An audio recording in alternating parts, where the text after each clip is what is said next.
One of the most ubiquitous items of clothing in formal and business attire are neckties.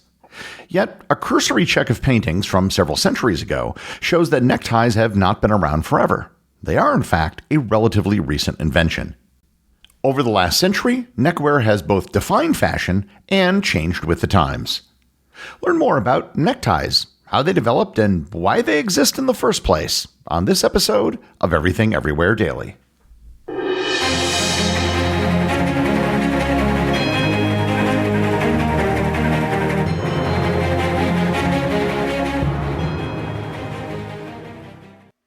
This episode is sponsored by Aura Frames.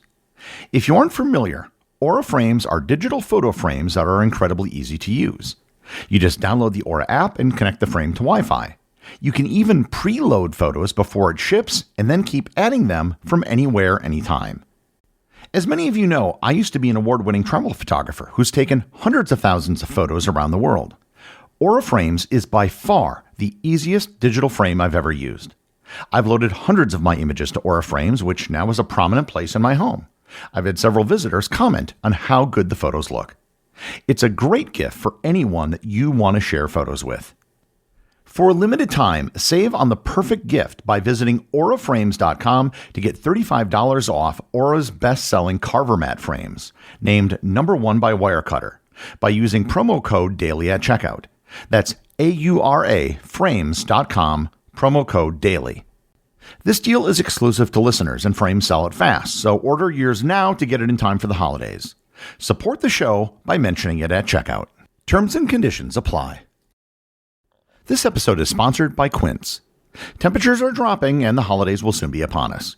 This is when you want your wardrobe to just work. Stuff that looks sharp, feels good, and you'll actually reach for. That's why I go with Quince. I recently purchased a Mongolian cashmere sweater. At Quince, you can pick one up for $50, when you normally drop $200 or more for the same thing. They also have great denim pants and chinos, as well as fantastic down jackets, as well as wool and leather coats.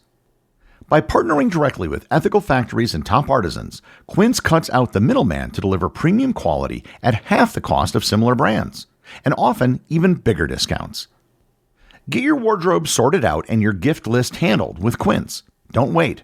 Go to quince.com/daily for free shipping on your order and 365-day returns. Now available in Canada too. That's QUINCE.com/daily. Free shipping and 365-day returns. Quince.com/daily.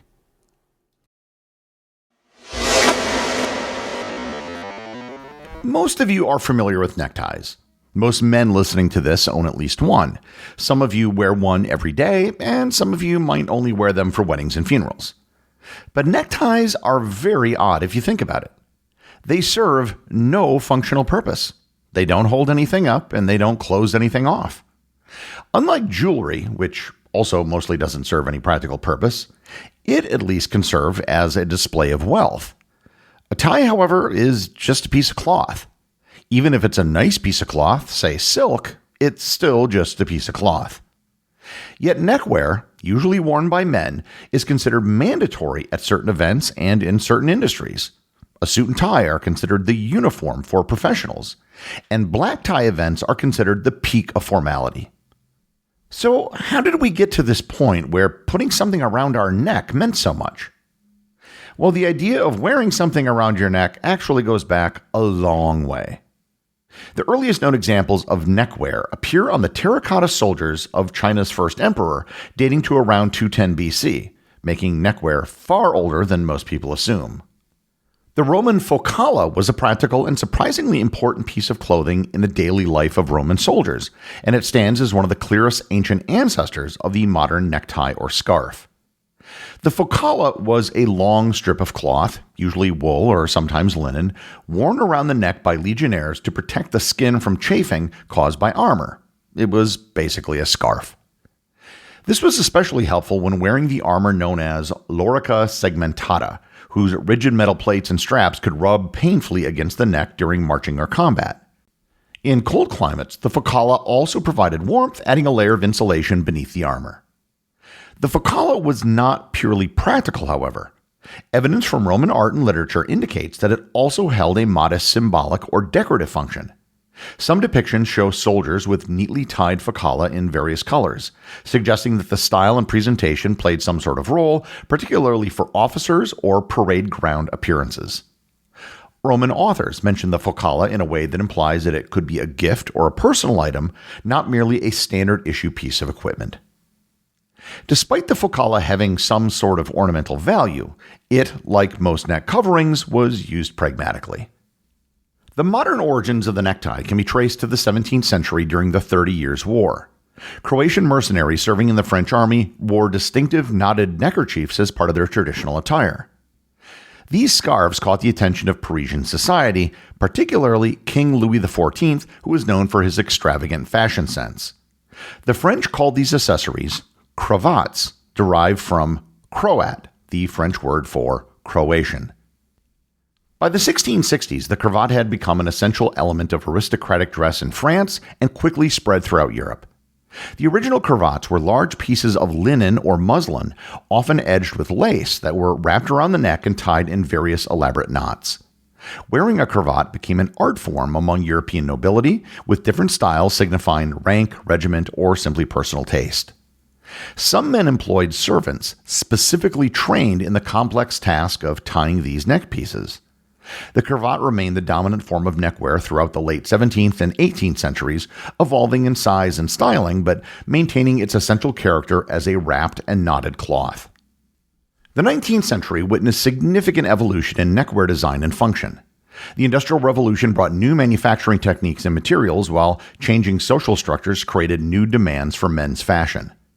The stock, a stiffened band of fabric that buckled at the back, became popular in the early 1800s, particularly among military officers and formal dressers. Stocks are still used today in the world of traditional equestrian attire, particularly in fox hunting and dressage. The rigid style of the stock gradually gave way to more flexible alternatives. Around the 1850s, the necktie began to assume forms that were more recognizable to modern eyes. The four-in-hand tie emerged, named after the four-in-hand carriage company in London, whose drivers supposedly popularized this simpler knot. This style featured a long piece of fabric tied with a relatively straightforward knot, allowing for quicker dressing than elaborate cravats of previous generations. The ascot tie, a more formal variation with broad wings, also gained prominence during the Victorian era and was typically secured with a decorative pin.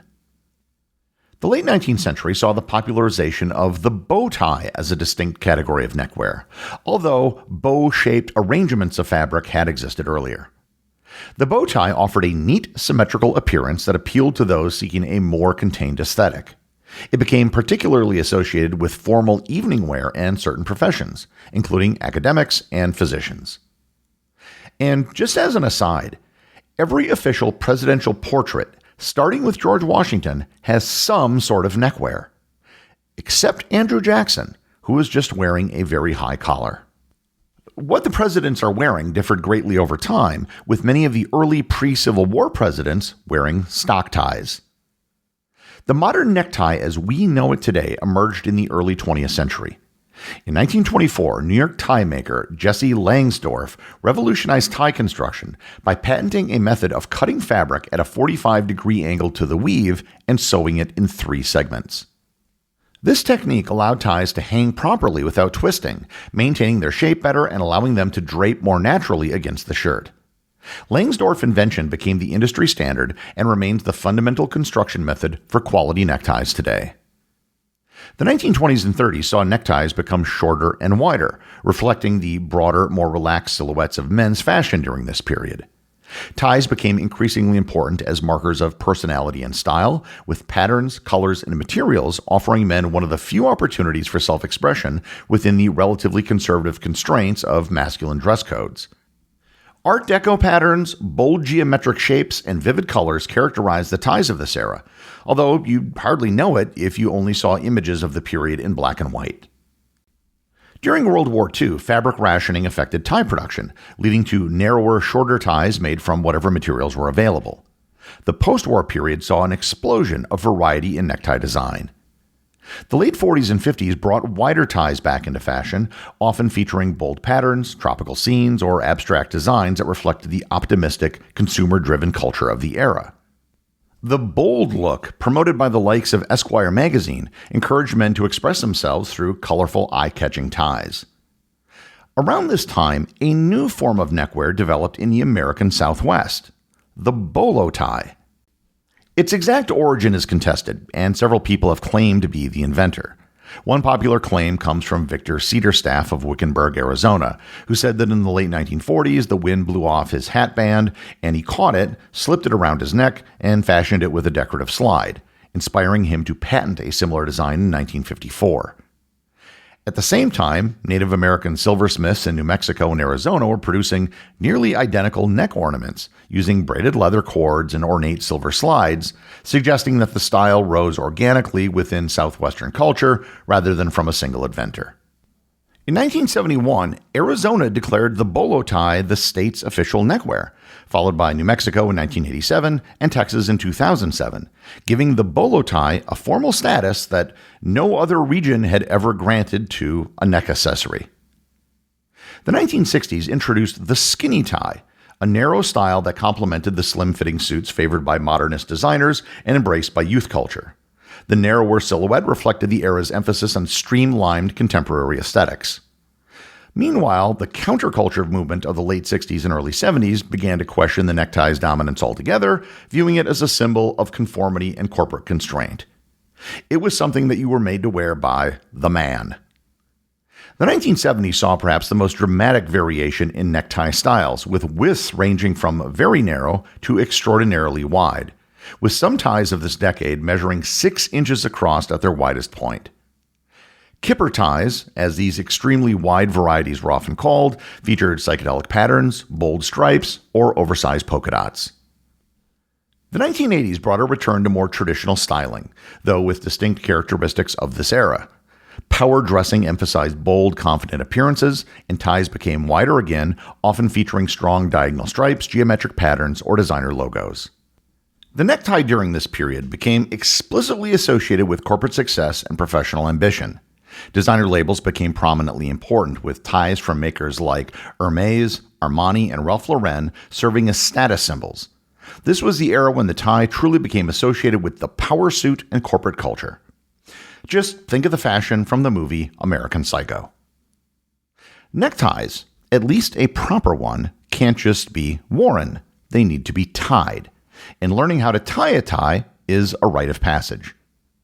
And there isn't just a single way to tie a tie. There are several different knots, and which knot you use is a matter of preference.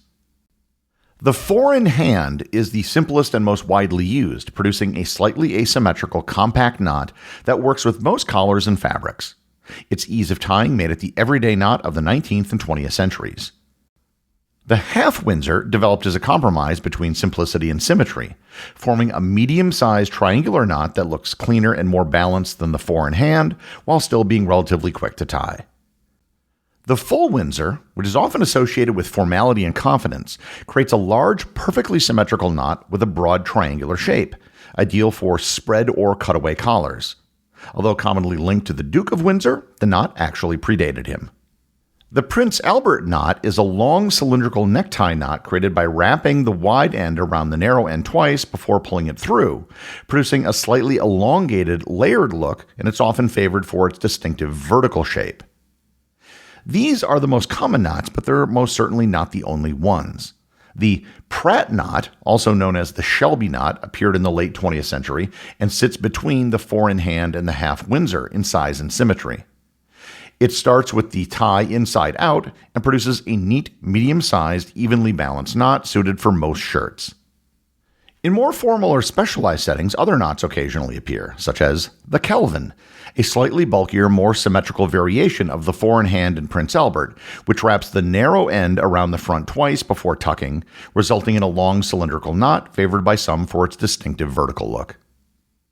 Surprisingly, there's really only one standard bow tie knot, often simply called the bow knot or shoelace knot because it's tied almost exactly like a shoelace.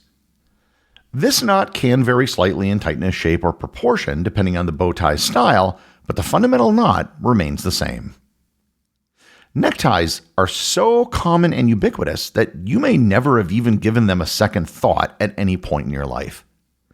Yet the reason that they're even a thing today is because a bunch of 17th century French aristocrats were trying to copy the style of Croatian mercenaries. The executive producer of Everything Everywhere Daily is Charles Daniel. The associate producers are Austin Oetken and Cameron Kieffer. My big thanks go to everyone who supports the show over on Patreon. Your support helps make this podcast possible. And I also want to remind everyone about the community groups on Facebook and Discord. That's where everything happens that's outside the podcast, and links to those are available in the show notes. As always, if you leave a review on any major podcast app or in the above community groups, you too can have it read on the show.